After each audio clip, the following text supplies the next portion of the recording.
out of 10 is top 10. 10 out of 10, better go tell a friend, 'cause 10 out of 10 is top 10. 10 out of 10 is top 10. 10 out of 10 is top 10. 10 out of 10, better go tell a friend, 'cause 10 out of 10 is top 10.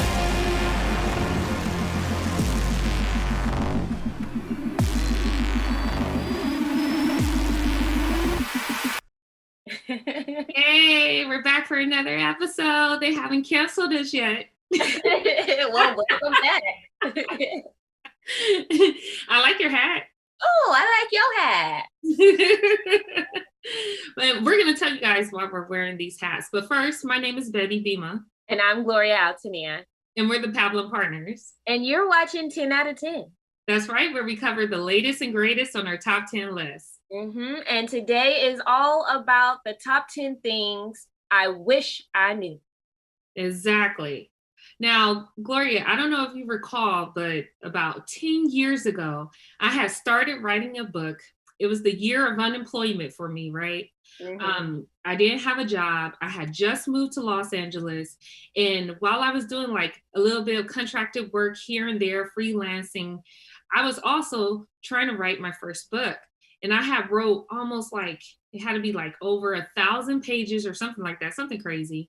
And it was basically called What I Wish I Knew.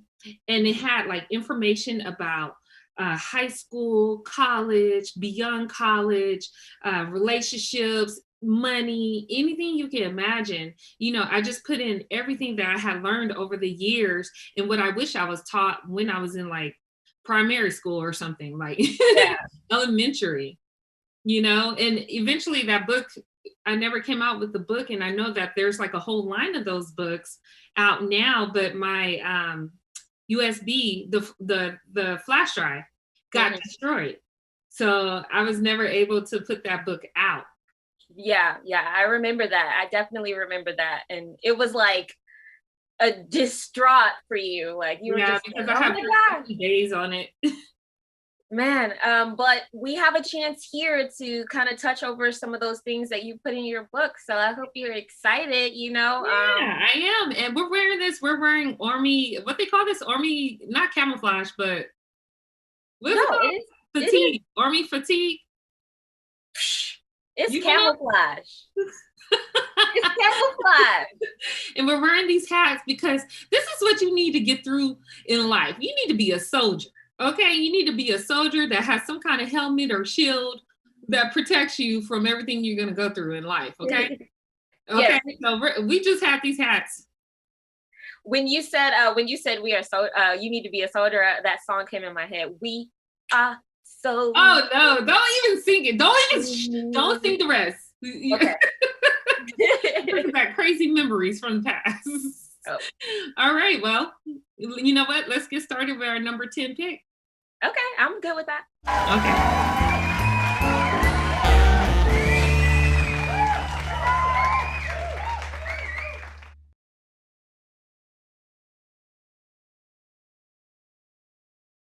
Okay, so I think it's important that everyone knows how to travel because, you know, it's good to have experiences going different places and such. So one thing I know for sure is how to travel safely and sufficiently. And so I have 3 key points, which is to make sure you're safe while traveling. And there are different types of programs that you can enroll that the US offers for when you travel abroad to make sure that you're able to keep in connection with your family so you know about emergencies and stuff like that. So it's called the Smart Traveler Enrollment Program. It's free. You can get that online. You can enroll in that online. And that way you can be updated about what's going on back home while you're abroad, right?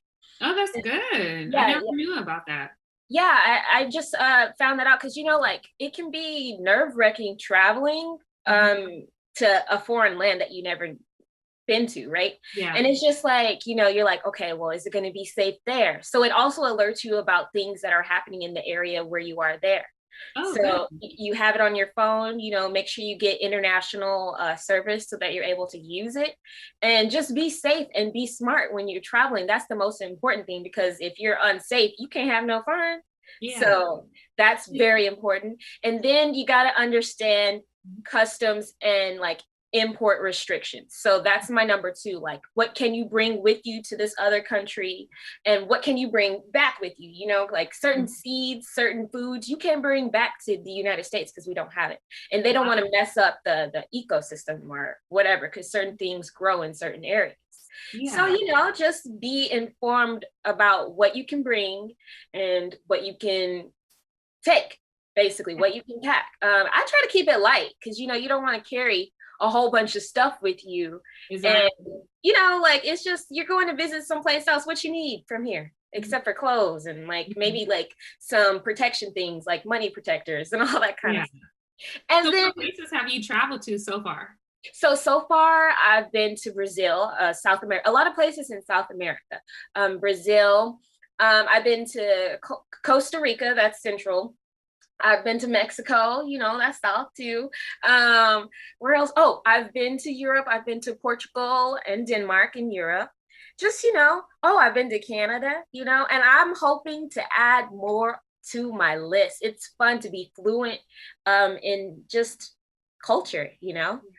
Lastly, speaking of like just traveling, saving time is a big thing, right? Yeah. So a lot of people travel, and when you go to the airport, there's these long lines. But the U.S. offers the global entry program, so that way it reduces the wait time for like pre-approval and clearance getting back into the country and things like that. So if you can sign up for that, be good. Okay, well, let's go to our next clip. Okay.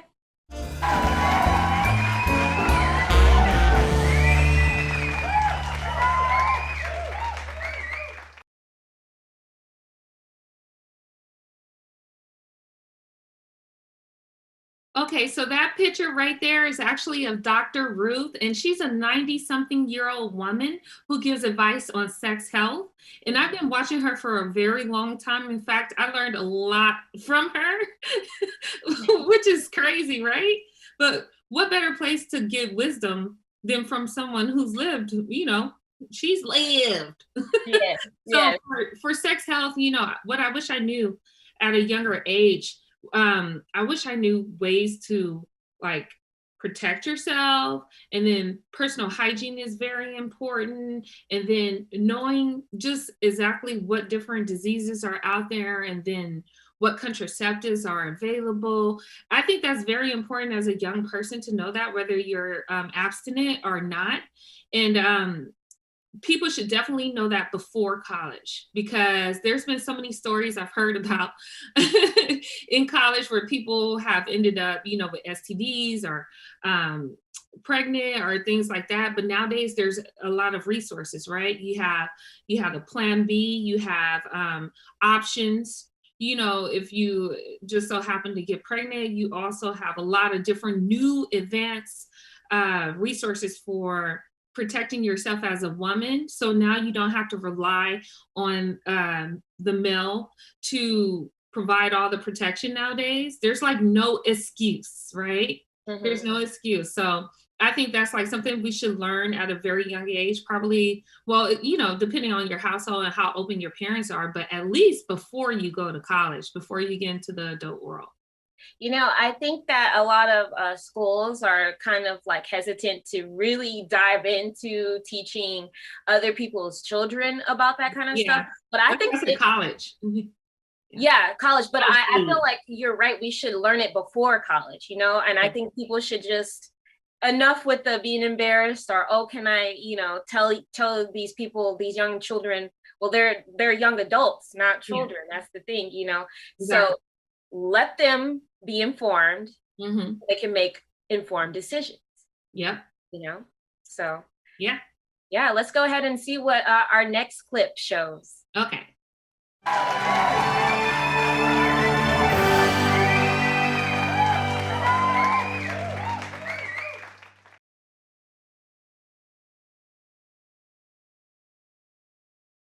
Okay, so family law is important, right? And I feel like I don't really know much about this topic, and I think it's very important that everyone understands their options and how to handle their estate. So basically, family law covers alimony, child custody, divorce, partnerships, wills, estates, Estate planning. estate planning, and much more. So estate planning basically helps to ensure whatever you own and your assets are administered and distributed properly, right? Yeah. So so if you pass away, someone is in control of distributing the things that you attained throughout your life. Assets, yeah. So you know how you hear about famous people all the time fighting over assets, and that's because the person who owned those assets didn't make plans, right? They didn't have wills, they didn't have beneficiaries, and they didn't have basically anyone like a trust or anything like that to kind of, like you said, apportion that to different family members and friends. Right, and power of attorney, that's very important. It appoints people, like individuals, to manage over your finances. Like, these are important things that one should know, right? And it's not taught, like, unless it's passed down to you from a family member, or you take it in family law. If you're going to school for law for family, that's how you would know about it. But other than that, I never even knew that we needed to know these things, right? Yeah, and we do have access to Google and YouTube and things like that, but you have to know the right questions to ask in the first place. So see, that's the game of life that people don't know about. If you don't know what questions to ask, it may take you forever to get to the destination that you're trying to get to. Right, I agree. That's unfortunate, because everyone should be allowed to. Well, like you said, there's Google, so it is accessible for other people. But back in the day when there wasn't Google, how would you know? Yeah, unless someone told you, or you had a mentor, or you learned through trial and error, which is for kids coming from the hood. That's how we had to learn, right? Trial and error. Yeah. Right. Well, let's check out the next clip. Yeah.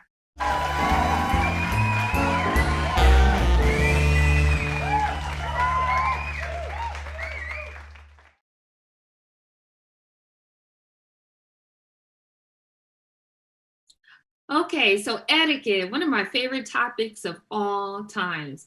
Etiquette, okay, so morality, ethics, manners, they all tie into etiquette. And etiquette not only shapes how we interact with people at work, but also at home and in our social circle. And it could prevent things like road rage or poor leadership or inconsideration of others when you're in public places. I feel like etiquette is something that needs to be taught not only as a kid, but continue throughout the teen years into the young adult years. There's so many people, a lot of the problems that we have nowadays is because people don't have etiquette. They don't know how to act. You know how people, like your parents say, you don't know how to act when that takes place.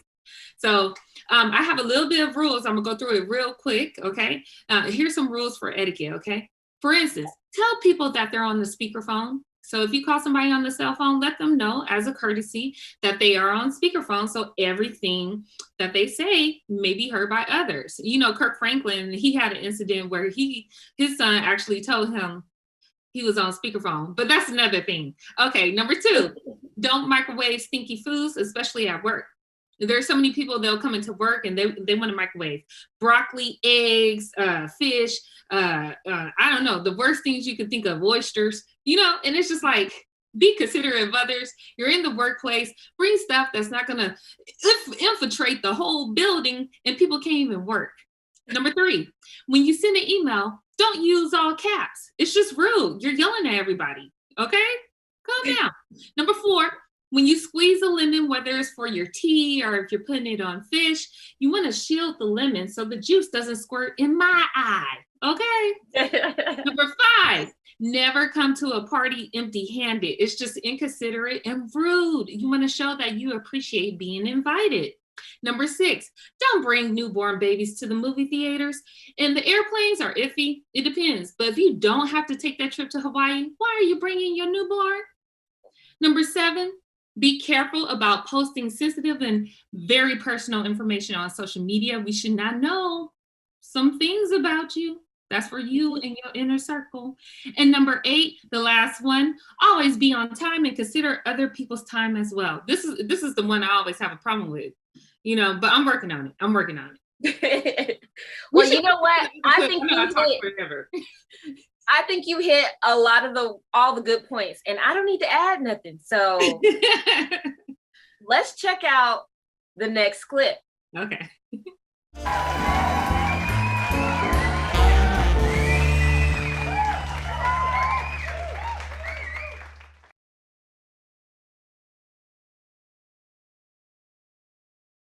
Okay, this is very important, right? Personal finances. And I know that I know how to create a budget. I know how to set saving goals, and I know how to tackle down my debt. But what else could I do or know to build, And I wish that I had got more information in high school. I think it should be mandatory in high school where you have a personal finance class, right? Yes, Just I so agree. you agree with that? Yes. Yeah, because I feel like everyone could use a financial advisor, right? Or at least talk to a financial advisor as a young adult, right? And they help you create strategies to eliminate financial risk and to build wealth long term, And I Yeah. think a lot, like we were just in a pandemic, right? And I feel like a lot of people, if they were financially responsible and had a financial advisor, it could have helped them through a lot if we all had Yeah. that class, right? I agree. And then, like, some people don't know what a money market account is or a CD is, or how do I start investing in the stock market? How can I build wealth? How can I set up generational wealth for me and my family? Just wealth to be here after I'm gone, That's important. How do you feel about it? Yeah, I mean, like, again, there's Google and YouTube, but it's not enough, because there's some people who have access that it puts them in a position where they could buy homes, they could buy real estate and things like that. So of course we have Robinhood, the app, and all that kind of stuff, but that's like chump change in comparison to these people who have access to real brokers. That's it. I agree. Amen. Okay. Let's go ahead and jump into the next.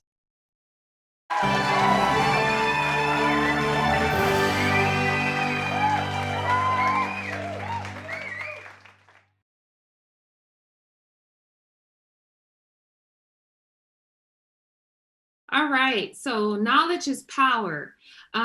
Yes, I've been told that my whole life, but going to school was a great experience. I love reading books. I love memorizing all those facts and stats and all that kind of stuff. But I wish somebody would have told me about the debt that comes with school. I wish somebody would have told me about the 4-year delay in life that you get from going to college, right? I wish somebody would have told me that ownership is the key to financial freedom and success, actually, I just think that people fall into the mind frame that once you go to college, everything will be prepared for you after life. It's just not the case. You still have to, there's still things in life you have to do, like you might have to gain more experience, or, it's just, there's a lot about this subject where college, some people call it a scam. Maybe not a scam, it's an enjoyable experience and you definitely develop yourself. But I also feel like the way it's set up in America, it does put people in a financial bind. You understand? And it does delay their life a little bit. So that's what I wish I knew at a younger age. I would have came out of high school starting the business off the jump, and I would have used the internet to do it. Okay, so let's go ahead and get, do you have any input on this? I thought I covered it, but No, I really don't. I agree. Okay, let's get to the next one then. Yeah.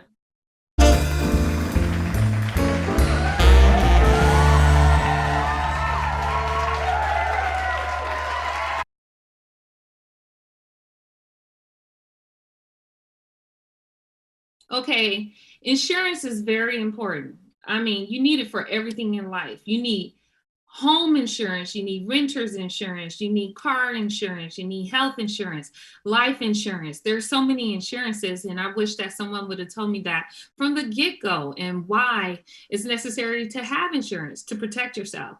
Now, this also feels like another scam because you're throwing away a lot of money every month, and normally things don't happen, but when it does, you feel very, you feel comfort because you secured yourself. I can't tell you how many times, like, especially in LA, having full coverage, whew, it takes care of all of your worries, just in case somebody totals your car, or they hit your car. No worries, you can get it repaired, and you don't have to come out of your pocket, at that moment to get the repair. So I just think it's very important that, along with personal finance and investing in stocks and all this kind of stuff, about insurance. I just want to add, the more you know, because they do have all these insurances and it seems like a scam, but there's loopholes and it works for other people to help them financially. But that's a whole nother thing that we get into. Yeah. And off of that, we made it to the top 3. So let's see what's number 3 on our countdown. Okay, then.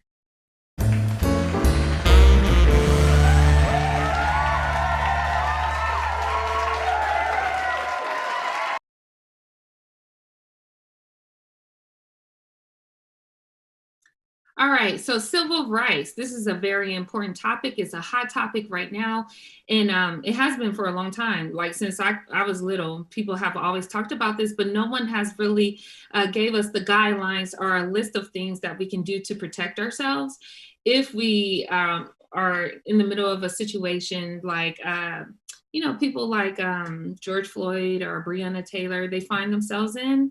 And, sometimes there's nothing you can do, but what you can do, you should do. So just knowing about what to do if you're stopped by the police, what's the appropriate tone, attitude, interaction, and what you need in your car to make sure that everything is legal. Like, that's something that should be taught to people right when, like, before they get their driver's license. So for instance, I'm gonna just read some stuff right here. You have the right to remain silent. When a police officer stops you, you don't have to give up information. If they ask for your identification, you can tell them who you are, but you don't have to tell them where you're going, where you're traveling, where you live. All of that stuff, you don't have to tell them. And I don't think a lot of people know that. You don't have to consent for them to search your vehicle, especially your trunk. So a lot of people don't know that. They give access to their vehicle and stuff like that. When you verbally speak it out, you're giving that permission, but you don't have to, and that's a right. If you're arrested, you have a right to a lawyer, even if you can't afford one. So just know that. I'm reading my notes here. Also, if you're arrested, you can ask for a lawyer immediately, and you can tell the cop in a polite way that you wish to remain silent, and you are allowed one phone call. A lot of people don't know that. So just know you are allowed to ask for a lawyer. You're allowed to ask for a phone call. So I think those are things that we should know about. We should know about having the insurance and the vehicle registration in the vehicle, and placing it in a place where you don't have to reach over and dig into dark places, because I feel like that puts us in a dangerous position. So you want to keep it like your vehicle registration, your insurance on your overhead in the visor, or you could get this thing, I think it's called the USA Pocket or something like that, where you can keep your insurance on the outside of your vehicle. Is concealed in this plastic case on your window. So when the cop walks up, he doesn't have to put his life in danger, he or she. And you don't have to put your life in danger because all of your information is displayed right there. And that's all. All right, well, let's go to number 2.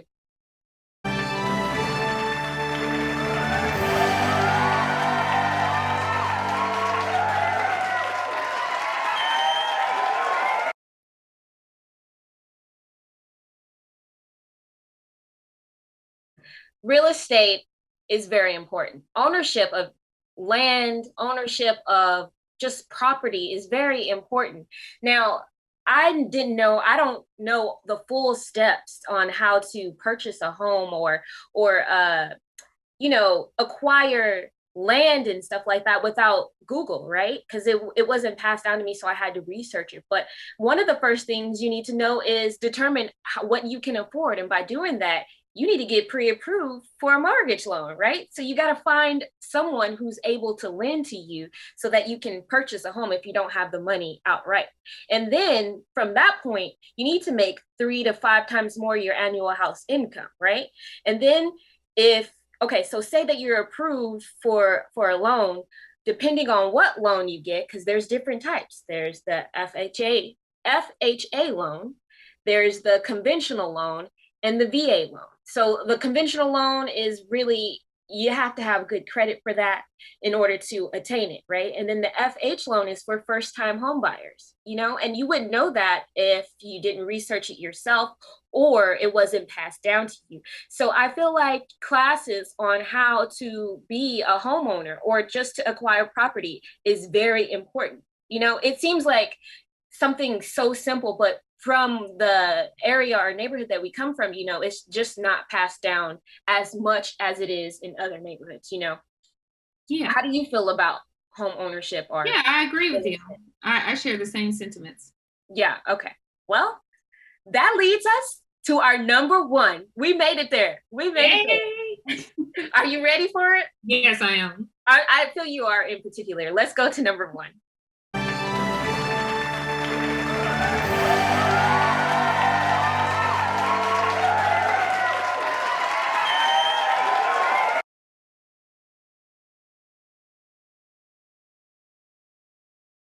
How to start a business. How to start a business. So first of all, let's get right into it, right? Because we don't even have room to go into anything. Okay, yeah, go ahead. So first of all, there's different type of businesses. You have the sole proprietorship, the LLC, you have the partnership, the S Corp. There's so many things that you need to learn. First of all, is what kind of business are you, right? Then you have to learn about your business permits and fees. Yep, and registering your name, making sure nobody has it. And then you got to apply for a federal tax ID number, Exactly, the EIN. Yep, the FDI. And then you got to let it be in the newspaper to make sure that nobody can claim it, right? And then after that, about the copyrights and the trademarks, because you do want to protect your intellectual property. So it's like a whole bunch of things that you need to know. And if it's not taught to you or you don't go to school for it, you'll never know, right? Yeah. And some of those things they don't even teach in business school. You're learning more of the theoretical things surrounding business, like how to manage our marketing, accounting, things like that. But however, if you go to sba.gov, they have all of that information available for you online. Oh, okay. That's very good to know. So well, that concludes our countdown, you guys. Well, I'm happy we made it through, and I hope those important tips, things you should know, helped you. Yeah, maybe you can look into them yourselves and do some research for the people out there watching. So until next time, see you guys later.